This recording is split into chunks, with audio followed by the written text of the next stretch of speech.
Well, good evening and welcome to About the Valley. And we have to have someone turn down the TV here, monitor. It got turned up by someone. Okay. All right, there we go. I want to introduce you to my guest. I'm Harry Berkowitz, by the way. My guest tonight is Shiva Ayyadurai. Ayyadurai. Ayyadurai. I'm terrible with names. No problem. Shiva, You but did a great job. Shiva is a Senate candidate for the U.S. Senate, which the election is up this November. We're going to elect a new senator, we hope. And he's a candidate, and you're an independent candidate. I'm running as an independent, that's right. Yeah. So he doesn't have to worry about the primary in September. He just have to worry about getting elected in November. That's right. So Well, we have to get our 10,000 signatures and we get on Yeah, the ballot. that's a big job. But we've been running against Warren. We were the first candidate to announce, as you Right. probably know, in February 2017 after I came back from the inauguration. And we've been essentially campaigning against Elizabeth Warren from day one. We've been exposing her contradiction from day one. We're the one who came up with the hashtag fake Indian. Now even the Globe has picked it up. They won't give us credit, but finally the Globe has picked it up because we were the ones who really exposed the fact that she's got a serious problem by the fact that she lied, and she is a hypocrite. She got into Harvard on false pretenses. I want to get into that, but first, I think we got to first cover the fact that you are the inventor of email. It's a fact. It's an American story, the invention of email. It's an American thing now. I mean, everybody does it. Everyone uses it, and it's an important story because, I did many other inventions beyond the invention of email. In fact, the latest company that I'm working on, Cytosolve, we're finding cures for pancreatic cancer to Alzheimer's. A big factor. It's a big problem, but we are figuring out a way, or figured out a way to model the human cell on the computer. So we're eliminating the need for animal testing. We're able to understand at the molecular systems level, based on the known science, what's going on. So the invention of email is an important American story because it didn't occur by the military, it didn't occur at MIT, it didn't occur at a big university, it occurred in Newark, New Jersey in 1978. And more importantly, I was a 14-year-old kid. Way back in 78. 78. And so no one knew about it. Well, the people who used it knew about it. By the way, email really didn't become a consumer application until 1993. But the invention... With AOL, right? With AOL, when Hotmail came out, when the web came out. Right. The internet's been around for years. But I think everybody remembers AOL and You've Got Mail. You've Got Mail, AOL. Yeah, exactly.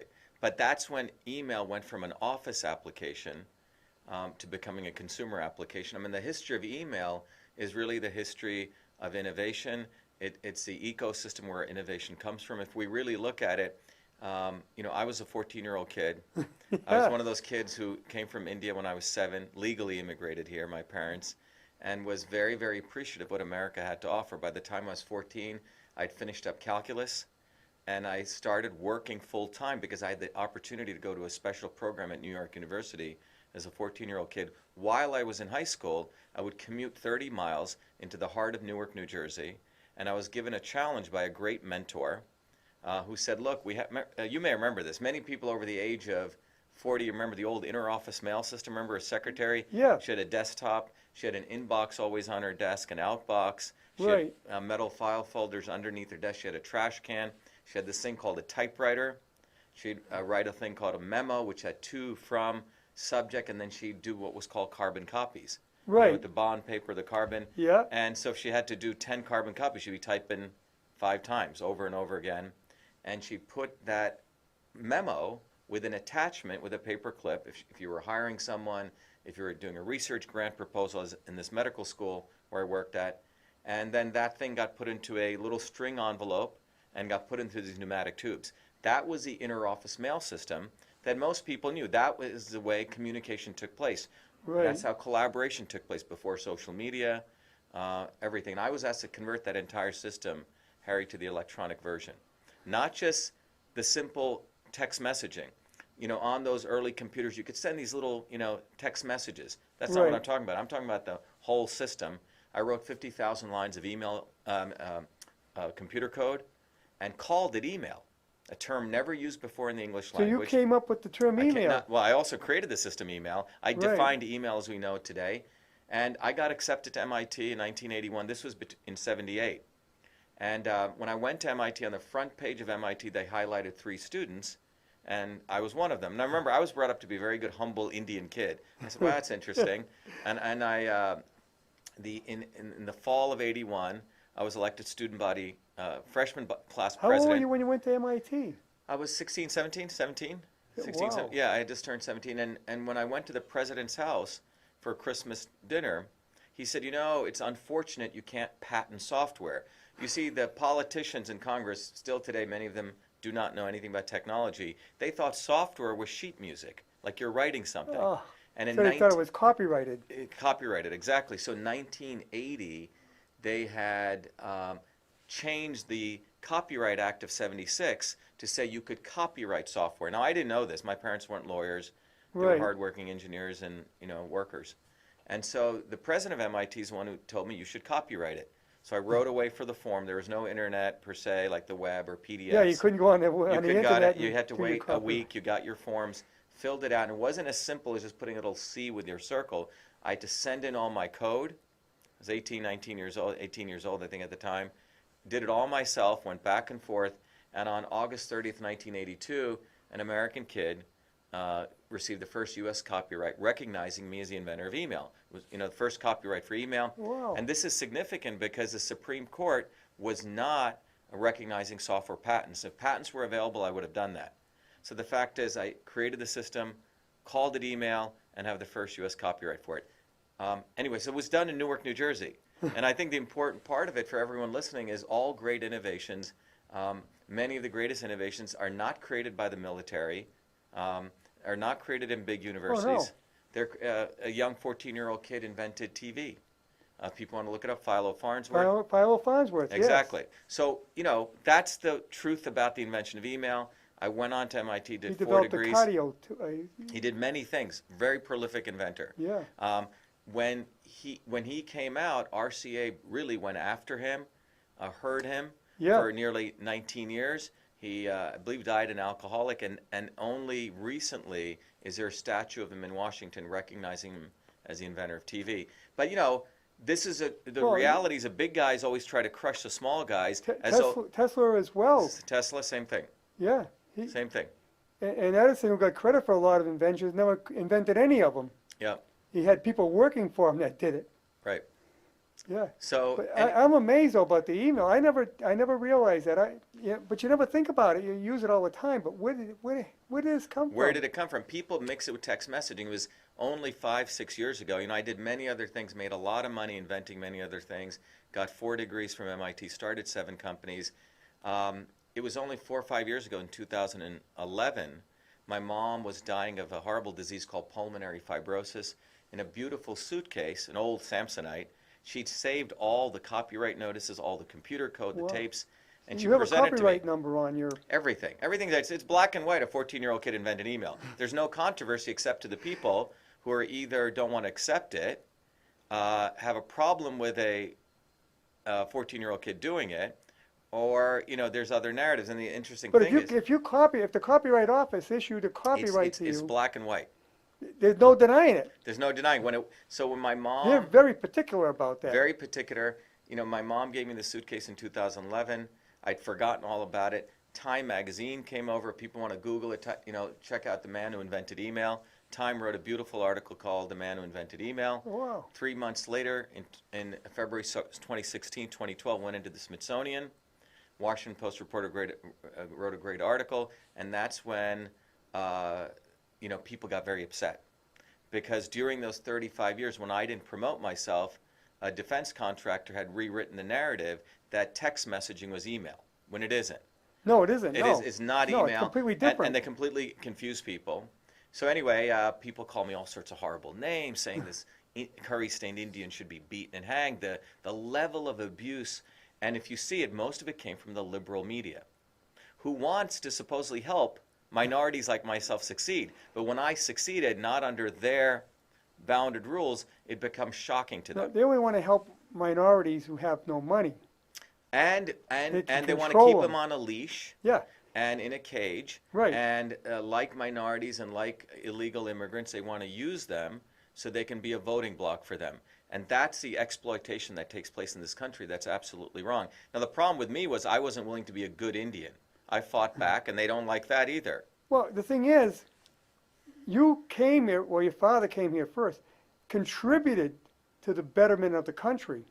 Oh yeah, my parents were quite amazing people. You know, we came from in India where we were considered untouchables or deplorables, low caste Indians. You won't find a lot of Indians like me here. And America is a great country. Right. And my dad and my mom both had to submit reference letters, college, their grades. They were basically the cream of the crop in India, and it was a merit-based immigration.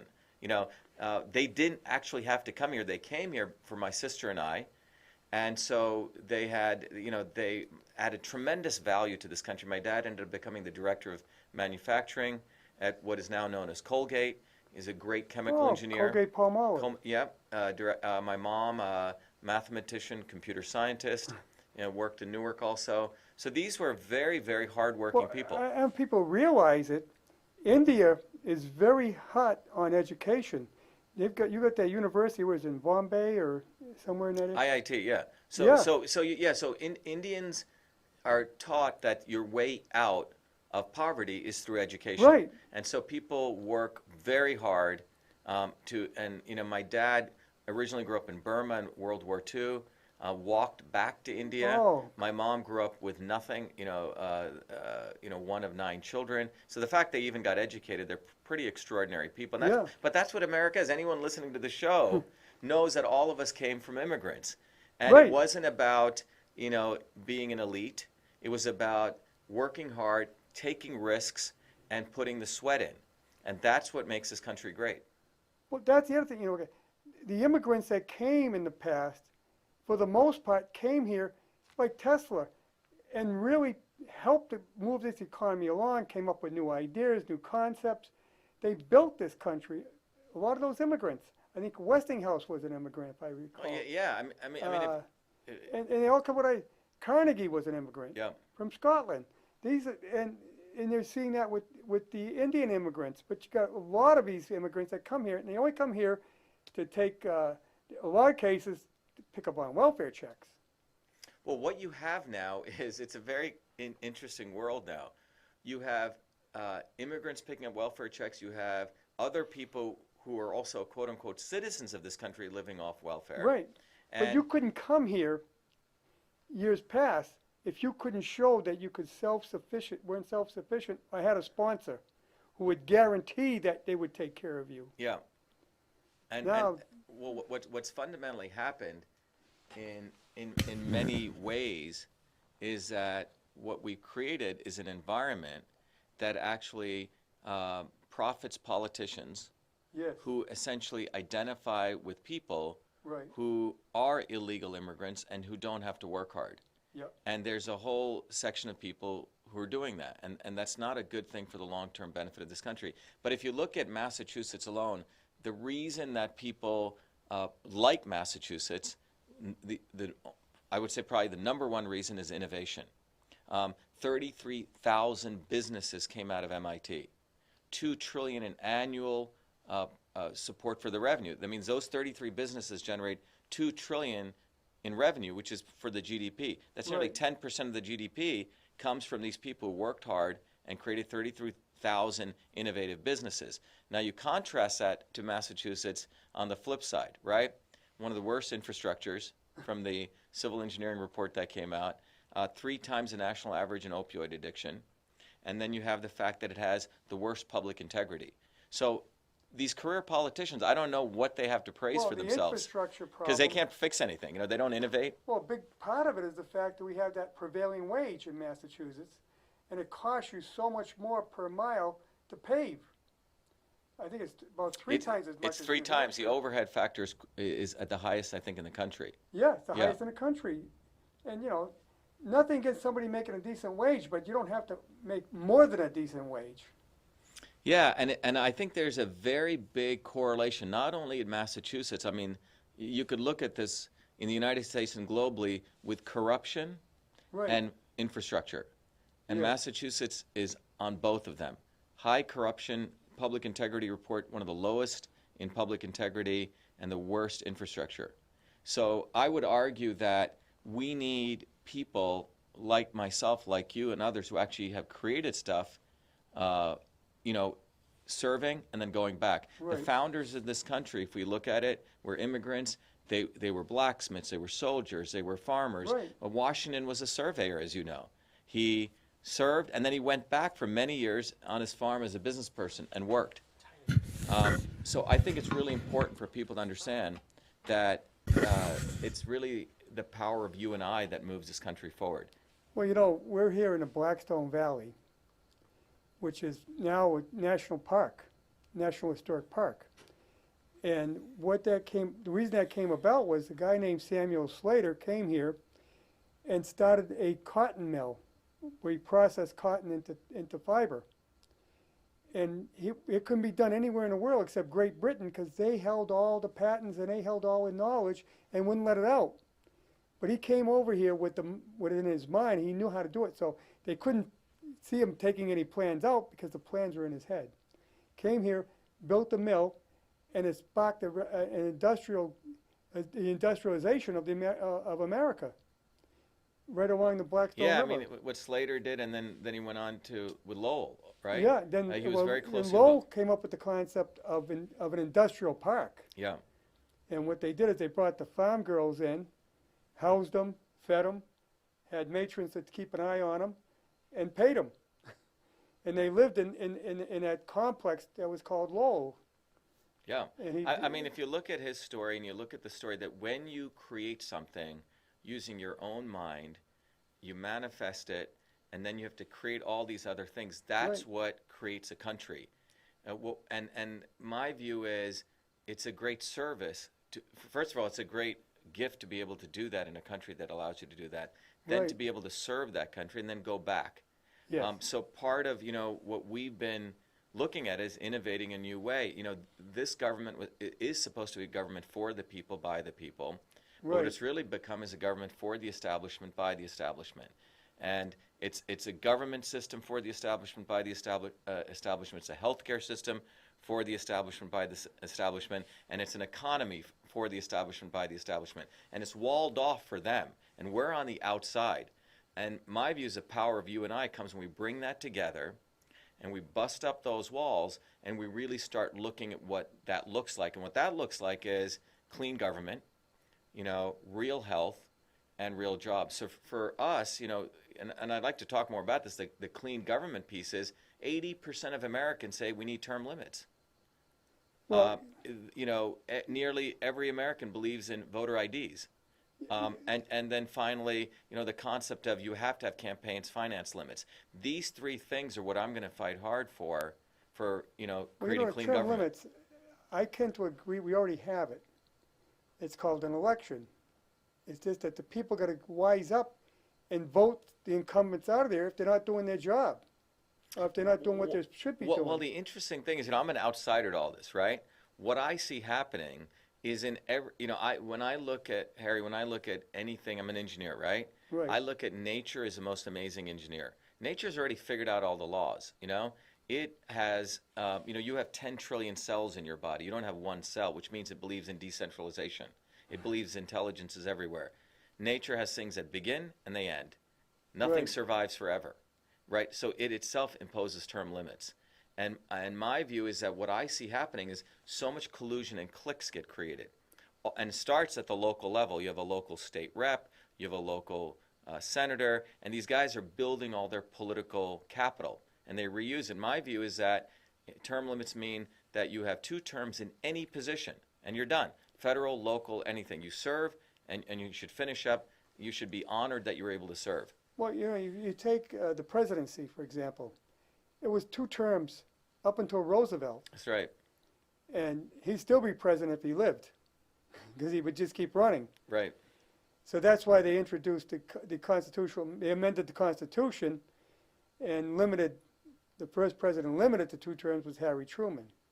Well, what's interesting is the Supreme Court struck down term limits. You probably know that. Yes. And what's fascinating is these guys have no term limits.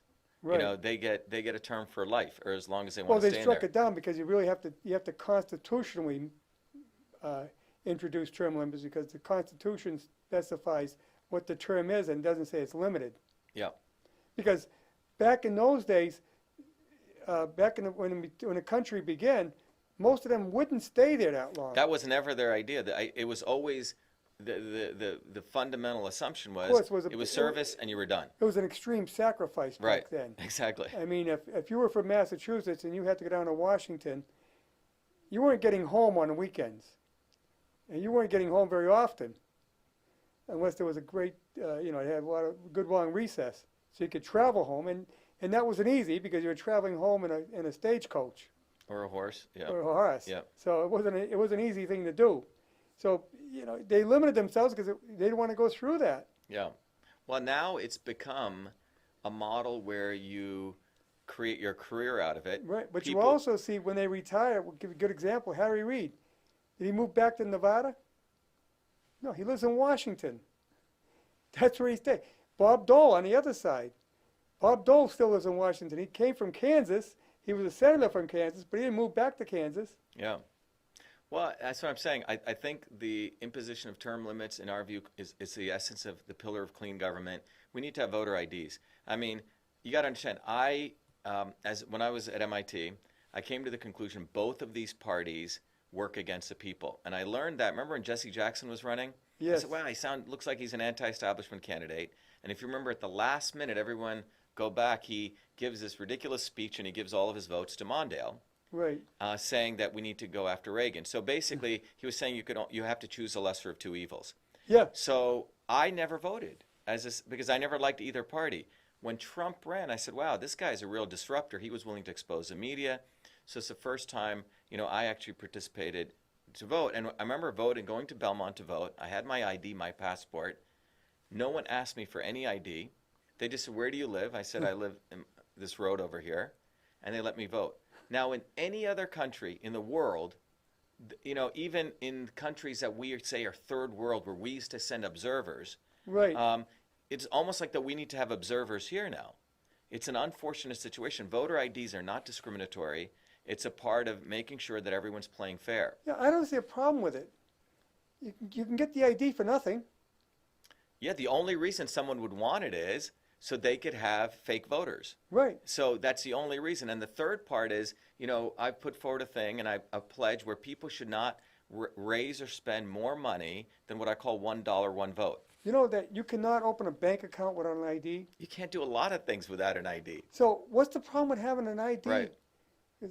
Because if you don't have a driver's license, you want to open a bank account, you got to go down and get a photo ID from the registry. Yeah.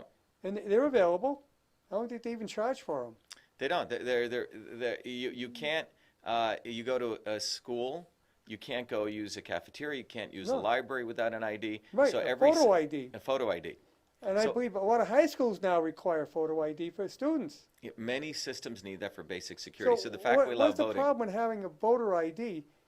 And we know. I mean, I know in New Hampshire, when they have their primary, they bus people up from Massachusetts and they give them an address. They'll hand them someone's electric bill. Here, go vote on this. Now, here's your address. Here's the address. And, Because in New Hampshire, you can vote with an address. Yeah. But Same day registration. that's why. But I'm saying the career politicians and their consultants and all the people that do this, they've become so good at doing this. Right. So an outsider coming in, an inventor scientist like myself versus a career politician or lawyer lobbyist who actually believes the game is fair, it's not fair to everyday people who are looking to participate in governance. So the third part, Harry, of our clean government thing is that I call it $1 one vote. It's not about buying votes, but it says, let's look at the total number of registered voters. Like in Massachusetts, around 4.3 million. Mm-hmm. $1.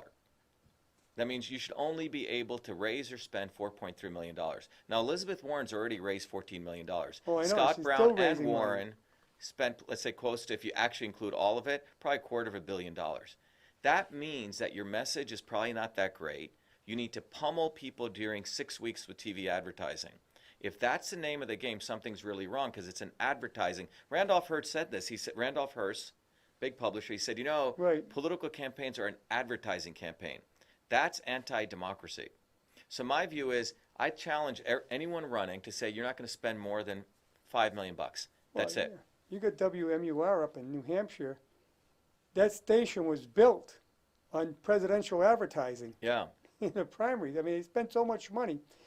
The thing is, she's loading up her war chest not to run for the Senate, because she wants to win the Senate seat and then run for president in 2 years. Yeah, but I'm saying both parties do this thing. They have candidates running even in the Republican Party. None of them are really intent on defeating Elizabeth Warren. I'm the only one who wants to defeat her. What I've learned is one guy's running so he could potentially be governor, another guy's running to build his brand equity, all insiders. And that's what's unfortunate. No one really wants to beat Elizabeth Warren. And what's really bad for this state and this country is Elizabeth Warren, in my view, is the face of the deep state. She's the face of what I call the military-industrial academic complex. If you think about it, if anyone wants to visualize this, draw a triangle, put the defense contractors on one apex, put big industry, and then you put big academia. Elizabeth Warren's face is right in the middle. And one part of that is big academia, Harvard. Harvard is fundamentally a fake university. I know this quite well. You know, if you really look at it, they spend about $1 to $2 billion to pay their staff. The other $40 billion is a hedge fund. Their hedge fund managers got paid $58 million. So she gets funded by the largest endowment in the world. But it's a Wall Street hedge fund. You know, last year they raised $7 billion in capital. So Elizabeth Warren's part of this Wall Street hedge fund. Sorry to say, you know, Romney and Baker both came out of there. And if you think about it, the sewer of Harvard really feeds a swamp in D.C. Half of the Supreme Court justices are from Harvard.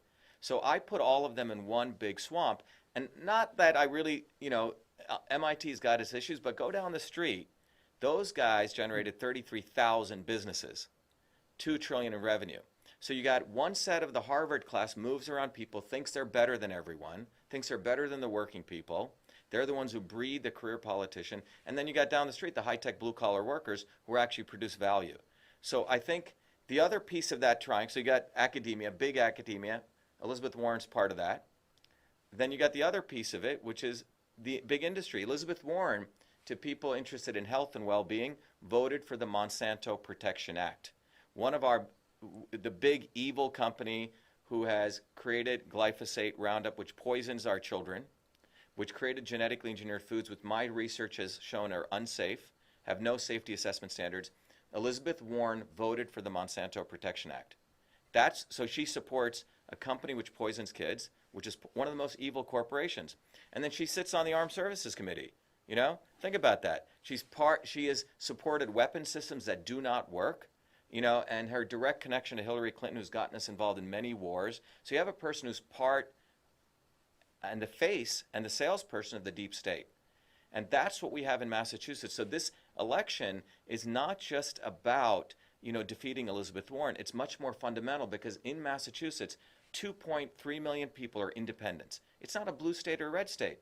1.5 million Democrats, many of them who are holding their noses to vote for Warren. And then you have about 500,000 Republicans. That's the reality here. You know, for me, running as an independent, on the one hand, people think I'm a lefty because I attack Monsanto, but I also expose the lack of any type of logic in the Paris Accords. You know, the Paris Accords have nothing to do with stopping pollution. They actually let China pollute another 11 billion tons of carbon. They allow the big polluters to do more. Allow polluters to do a lot more. So the fundamental issue here is we got to start thinking not left or right, not liberal or conservative, but we got to look at issues and look at what's good for you and I. But the establishment likes to create 5 issues: abortion, taxes, transgender, and then they like to split us.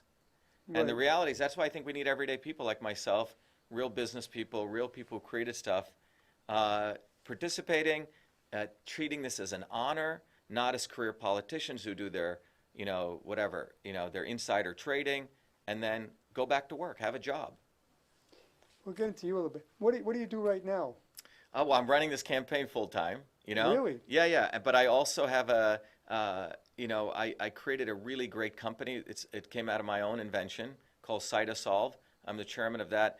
And we have another educational company called Systems Health, where, I'm very much So you're into. able to subsist on the fact that you have a company and, Well, yeah, I mean, look, Harry, everything I have has come from an idea that I right, came up with, created it, then had to take that idea, bring other people, go out there and work my butt off and make money and then give jobs to other people. yeah, That's what America is.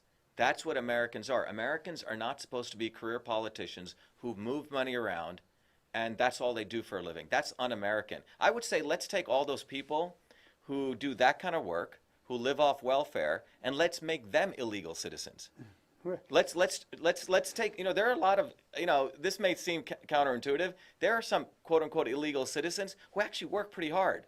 I would right. say let's take all these people on welfare and say, you know what, either you can get off welfare or we're going to take these illegal citizens and we're going to give them Well, if citizenship. you're able-bodied, you should work. I mean, and now Yeah, there's jobs well, around. academia, by the way, is the biggest welfare system. Think about it. The academics get government grants. Harvard gets government grants. They take donor money, sell Well, professorships. they're paying Elizabeth Warren They're paying her $350,000 for what? for one course. Yeah. So What's it, teach an hour a week or something? teach an hour a week. But you'll never see any of the politicians attack any of these elites from Harvard because they're all part of it. Mitt Romney, everyone talks about the opioid addiction. We think it's a border issue. Come on, let's be really honest. Those are people just parroting stuff. The reality is the opioid addiction is due to big pharma and the fact that it is profitable to keep people on opioids.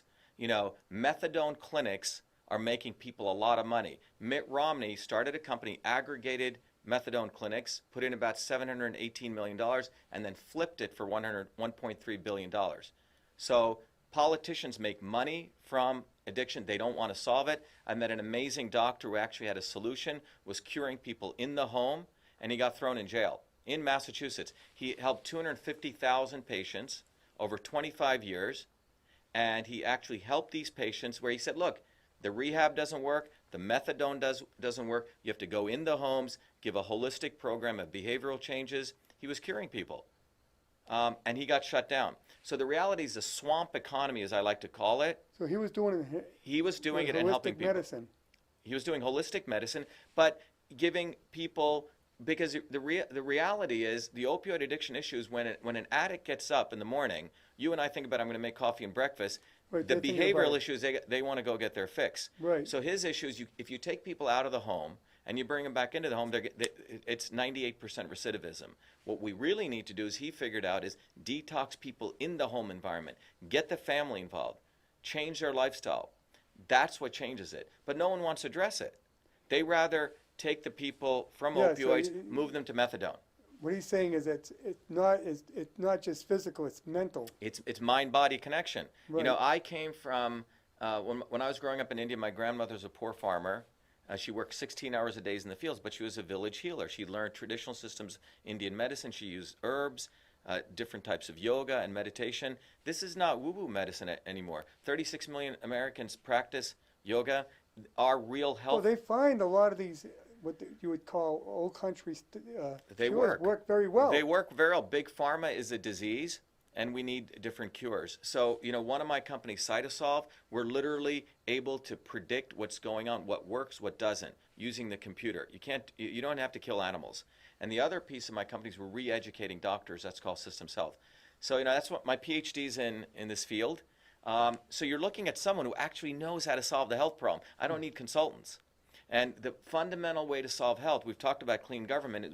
Again, 3 points here. One is it's real food is real medicine, period. Right. Everyone has known this for years, even in this country. Second thing is we got to lower the cost of healthcare. And the way you lower the cost, we get rid of middlemen. A lot of people don't know there's a group called the GPOs. These guys are 3 monopolies who control the supply chain of drugs from the manufacturer to the doctor to the pharmacy. They fundamentally are highly corrupt. They get kickbacks. Very little is known to the everyday person. A $2 generic drug, they're able to crank it up to $32,000. And that's what we need to go after fiercely. And the third part of the real health model is we need to allow direct pay. We don't need insurance companies. When you really look at it, what we really need to go to is crisis insurance and direct pay. In the old days, you paid $15, $20, you had your local doctor. Because of Obamacare and Romney Care, we have now lost nearly 200,000 family practitioners. My sister went to Harvard Medical School. She goes, Shiva, it's hard for me to practice. She's a family practitioner. She's left medicine because the amount of regulations. So what the politicians have done is they've actually created centralized government. So they've told us that, you need better health care, but they've Sovietized health care. Well, So big insurance, they created big hospitals and big doctors, not the local doctor. Healing occurs in the one-on-one, you as a doctor looking at me, looking at my face and understanding who I am. Doctors aren't going into private practice because it's so expensive. It's you come out of 4 years of undergraduate. Right. You got 40, 50, 100,000 in loans. Then you go to medical school, another 100,000. Yep. Then so you're coming out with nearly, let's say, $500,000 in loans. Right. So you are incented to go join a big hospital. Right. So Obamacare and Romney Care, the insurance companies have destroyed medicine. So you got to go back to food, real food. We got to get rid of companies like Monsanto. We got to make sure people can direct pay, and we got to lower the cost of healthcare. Big Pharma is not going to do it. The company I've created, Cytosolve, it helps us create drugs faster and cheaper. We discovered a drug for pancreatic cancer. People can check this out. We got FDA allowance in a record 11 months for multi-combination therapy. We need to use computers. We need to use 23rd century technology. And pancreatic cancer is one of the hardest ones. It's a very hard disease, but I'm saying that I it's lost innovation. a good friend to it. Yeah, it's a horrible. Yeah, I've lost a couple of friends too, but it's a horrible disease. Alzheimer's, we're working on Alzheimer's right now. We've mapped out all the molecular pathways. But that's almost becoming epidemic. Alzheimer's is going to be $1 trillion problem for this country. Yeah, because you got aging boomers like myself. Aging boomers, and the issue is politicians do not know how to solve any of these problems. They will create situations so they can stay in power, and the pharma companies, the Monsantos of the world survive. Well, we're tending to warehouse Alzheimer patients. We stick them in a nursing home and let someone care for them. Yep. By the way, you don't have enough people to care for people anymore. No. We don't have enough people going into healthcare. Right. Yeah. And so when I look at this, the real opportunity in health is food, believe it or not. The internet. Well, I believe you are what you eat. You are what you eat. The high-tech internet industry, it's around $400 billion. Guess how big the food industry is? 4.7 trillion. Oh, yeah. And if you start an organic farm today, you're going to make 30% year-over-year profit. 80% of Americans want organic food. Well, it's big. That's why the success of Whole Foods. Success of Whole Foods, success of local farmers. So part of our economic program, we have a very clear program that we want to fight for the citizens of this country in Massachusetts is local trade, no tax. Right. Here's the issue. You're a local farmer. Your local restaurant should be incented to buy from you, not get it from Cisco, all the garbage, the GMO garbage food that's been sitting around. They should be incented to get food from you. Thriving economy really goes back. That's the third part of our thing is we really need to support VOTEC jobs. We have, for every 17 skilled job openings in Massachusetts, only one person is skilled. So what are we doing here? We're not producing enough skilled labor. Well, we don't have enough schools for it. I mean, we have Blackstone Valley Tech here in we need like 3 of those schools in every inner city. It's jammed. They can't. Yeah. They have to turn students away. Because when I went to school, a VOTEC school was where the kids that didn't do well academically went. It's all right. It's the other way around now. You can't get in there unless you're doing academically well, because so many kids want to get into it. Well, a lot of rich, dumb kids go to Harvard. 30% of Harvard's admissions are legacy admissions because their mama and papa donated, or someone made a phone call for them. And we're graduating kids now who have no skills. Well, what do you get with a liberal education? I mean, what is that? Well, you get indoctrinated. You major in English grammar. Unless you're going to be a teacher, what's it going to get you? Yeah. By the way, Charlie Baker got his BS degree in English. Just to point it. But the point is, these guys have no skills. So because they have no skills, what they learn with that kind of degree is how to manipulate people, how to think they're better, entitlement. And so if you really look at the educational model, what it's become is not, and the banks have been behind this by giving predatory student loans. So if, as a business... Well, that's the government. It's a government, but what they're doing is they're incenting a very, very wrong a I've non-market. always said tuitions are as high as they are because the government will give as many loans as they want. Exactly. But think about the way they do the loans, Harry. This is how it works. If you started a business and you said, I'm a bank, local bank or bank, and you asked me for a loan, I'd say, okay, give me your pro forma, give me your projection for 3 years. I want to see your are you really in a business that's going to thrive, right? Right. Then I'd say yes or no. Now a student comes and he says, I'm going to be studying the anthropology of aardvarks, right? They don't even care what you're They studying. don't care, but I'm saying, so they're giving these kids loans and they can't go bankrupt. Yep. These are predatory loans that they're doing. Well, what they're doing is they're giving kids loans because they're backed up by the federal government. Right. So they have nothing to lose. Exactly. Just pick up the interest. Right, so you and I pay But for during that. the Obama years, you had to do your loan through Fannie Mae Yeah, because he wanted to fund them back. yeah. Trump has since changed that, so now you can get private, which you can get a better rate. But my thing is though, if you didn't give out the student loans like candy, then the universities would have to compete for Exactly. students, and they would drop their prices because you'd have to drop your price to get people in. Right. Yeah, exactly. That's the right solution because right now what happens is there's no business that runs like this. This is like they get a stream of customers for free, Right. and they can keep increasing their prices. This is so part of when you really look at it in Massachusetts is that we're supposed to be the mecca of education. And in Massachusetts, for every 17 skilled job openings, we only have one person skilled. So what we're doing is we're creating all these elites who think they're better than everyone, think they're smarter when they actually have no skills. And the universities are essentially making out like a bandit on this. Right. Well, And they're under no market forces. So they're basically running a business that has no fundamentals to it.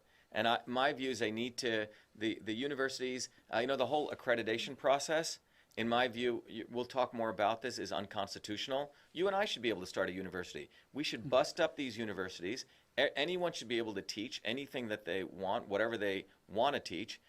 They live off an accreditation model that essentially gives them a captive monopoly.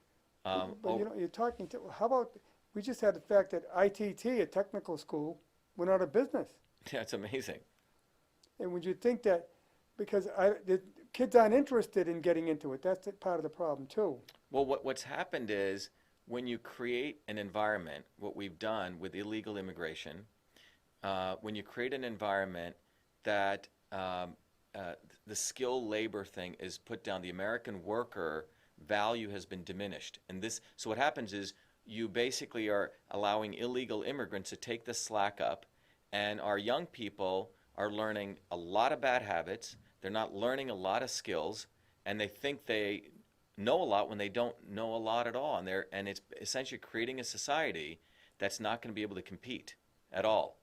And because a global elite in this world basically move their money everywhere. They don't really care about this country anymore because they'll invest in any country in the world. So they'll talk a good game about patriotism when it's valuable to them to send poor blacks and poor whites to fight a war for them, but they really don't give a damn about this country anymore. So this is part of their operating business model, to create a bunch of people who are not qualified, unskilled, and then you have a pool of illegal immigrants who, unfortunately, they never want to really solve that issue. Congress, it's not the president's job to solve the immigration issue. No, It's Congress's job. Congress has to. Yeah, his job is enforcement, which people forget because they're not studying But there again, civics anymore. the laws on the books now are sufficient. Yeah, if we just enforce them. If we'd enforce them. Right, But here again, you have to build a wall to partly enforce it. yeah. So let's give them the funding. You have to have enough border police to enforce it. I mean, Congress has to supply the cash to do it too. Yeah, I think, And it's not just, and the leak is not just that coming across the border by land. People fly in here. yeah. That's a big way of coming Well, in. we have a lot of leaks in the system, but fundamentally, the fundamental issue is it goes back to what my dad always used to say. He thought, you want a revolution, it's education. So we have to, in all these inner cities, we should be building 2 to 3 VOTEC schools. We should say, look, if you're on welfare, you got a 3-year option. You're going to come off of it, you can go get a job. If not, we're going to cut you off. It has to be that straightforward. because that's what makes this country Well, great. we did that during the Clinton administration, you remember? And Yeah. Obama took it all apart after. Yeah. But the welfare rates went down and people got jobs. Yeah. There's a And a lot lot of of them jobs. felt bad about themselves after. Right. Yeah. I mean, if you look at the correlation between the loss of manufacturing jobs and the increase in opioid addiction, it's almost it's a linear correlation. So it's work is the ultimate healer. You know, they took manic depressives. I don't know if you know this. It's a great study. They took manic depressives who were on all this medication. They took them to a farm for 90 days. Everyone got up in the morning and did a good day's work. All their symptoms disappeared. You know, as someone who studies biology, someone who studies health, it's a mind-body connection. It's what we put into our bodies is what we do. Getting up and doing an honest day's job really affects your whole body and and who you are. I believe you need to have a reason to get up in the morning. Yeah. And that keeps you going. I still work. I'm going to be 70 years old. It's great. I don't want to stop working. Yeah. I'm hoping I don't have to. Yeah. Sometimes you get to a point where, because of your health, you have no choice. But Yeah. I don't want to be there. I want to be working. Yeah. I think if you fundamentally look at where, you know, what you know, I want to have the opportunity to serve people, it's really about the power of you and I. Right. And that's what it really comes from. And I think most people want to play by the rules. Most people want to do the right thing. But when you start creating a culture that you change the rules, and it's about creating this big, you know, centralized, siloed thing. We know better, you don't. Right. And that's what these politicians do. They know better, and everyone else is stupid. But the reality is, I actually believe you know better. You know, Elizabeth Warren thinks she knows better. And that entire liberal elite, She comes across like your mother scolding you. Yeah, because what the reality is, you're talking about someone who's absolutely fake. Yep. She's never actually ever had to create something. I She think got into, you know, Harvard by lying. You know, she's a fake fighter, a fake Indian. That's why I keep saying only a real Indian can defeat the fake Indian, because you really have someone who's fake Well, on I think we have so to many levels. let the audience know that Sure. you're the guy that sent her the DNA kit. Yeah, so I mean, you know, I sent her, I think in March, or right after I started my campaign. You know, I'm a biologist. I said, okay, this is very simple. I sent her a DNA test kit. Everyone talked about it. Yep. I actually sent it to her, and she returned it. Oh, And she when returned it to you? Yeah, when she returned it, I put it up on my tweet. I had the pictures of the return, Yeah. and went viral on the internet. Fox News had me on. Jesse Waters had me on. Stuart Varney had me on. And remember, all the political experts were saying, oh, you know, Scott Brown did it. It didn't work for him. You shouldn't do it. I said, it doesn't have to do with whether it works or not. The Right. reality is this woman's a liar, right? Take the test. Take the test. And that's been one of our hashtags, take the Because test. that test will actually tell you if you're 1/100th of a. By the way, on my 6th chromosome, I actually have Native American genes and Indian genes. So I'm actually an Indian to the power of 2. What? So when I say a How real do you think Indian, that came about? well, you have to understand, India is actually a melting pot. Right. Oh. So Tibeto-Burmese genes up in the northwest, Yep. those are the people that came over the Bering Strait called the Yakuts. Oh, so that's the gene we're talking about. Yeah. So that's so you know. So the reality, this is very easy for Yeah. her to confirm this. She's taken away a minority's position by what she did, and by the fact is the other fact is Harvard's in collusion with this because they used They this. accepted it. So it's not just her. You Right, know, they and the accepted it. fact is, we should call her out on this. This Well, is not a simple Most issue. places, if you lie on your employment application, You're fired right on the spot. terminated. Yeah. When they find out, even if it's a year later, they'll terminate you for Right. lying. Right. My opposition, by the guys they said, oh, we're not going to bring this issue up. And after I brought it up, now they bring it up. You see, so these guys are opportunists. The issue is you have to go by principles. This woman is lied. She got into Harvard lying, and she continues to lie. She talks about she's for the small guy. She supported Dodd-Frank, which destroyed 1,200 community banks. Oh, I right? know. She supports Obamacare, which is Destroyed the economy as well. Exactly. You know, my bank where I bank at is Belmont Savings. You know. Yep. And you talk to the local banker there, Hal Tobin. You say she would talk to the ABA. How much the regulations have destroyed community banks. They actually, remember they said back when the crash came, these big banks are too big to fail. Well, what that Dodd-Frank did is make more banks too big to fail. Exactly. But what? So this is the way the politicians work. They'll find something that's supposedly bad for us, right? Because they know Right, better. But what they'll do is they'll impose a regulation saying we're going after the big bad big guys. But for them, it's 0.1% of their P&L. right. But for the small guys, it's like 10% of their P&L. When I had my company, remember when the Anderson and Enron thing took place, Yes. right? Okay, the government regulators said, yeah, we got to impose more auditing fees, right? We got to have better auditing. So the average guy who was paying $5,000 or $6,000 for an audit, his auditing fees went up to $25,000. The Right. big guys went up a fraction for them. So Well, this is a game that these guys play. right. It's fake fighting. Well, if you go up $10,000 on a fee, for big guys, no, that's peanuts. For a little guy whose gross is probably 500,000 a year, It's his profit. Yeah. It's his profitability that he Yeah. had, what he would have paid to employees. So my point is that the career politicians who've never run a business, never had to cut a paycheck, they don't know anything about this. They just do what is necessary to get elected and reelected. And that's what's unfortunate. So we got to get rid of all of these guys, term limit them, voter ID them, shackle them. Then we'll find out, do they really want to serve us, or are they in it to make money? Most of these guys are in it to make money, build their brand equity, run their little cliques. None of them can stand up on their own 2 feet, serve, and leave. And that's why a lot of these people don't like Trump. Trump basically doesn't really have to answer to anyone. He's No. got his wealth over here. He's Right. here to serve, and he's going to go back. Right. Most of these other guys do not have jobs. Like you said, they have to hang out in D.C. because they don't have a job back home. They're consultants. but they're making their money off of taking care of people, because where else does it come from? Right. Where do these people get all their money when they start out? Barack Obama came from a single mother. Yeah. Where do you end up with all this money? Well, I think that's why I think we really need to put limits on campaign finance, raising, and spending. Right. It's almost like what we should really do, if I had it my way, it's like people should have the opportunity to vet people, Well, and then say, you know what, you get this much money to run, and that's it. So if your message isn't good, if you can't really articulate it, if you need to have all these political consultants and you need to be able to take so much TV advertising, that means your message really is not resonating. That means you really have no value to the populace, and you should probably step aside.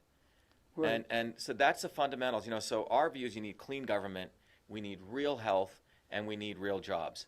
Well, it was a number of years ago, probably about 30 years now, maybe longer.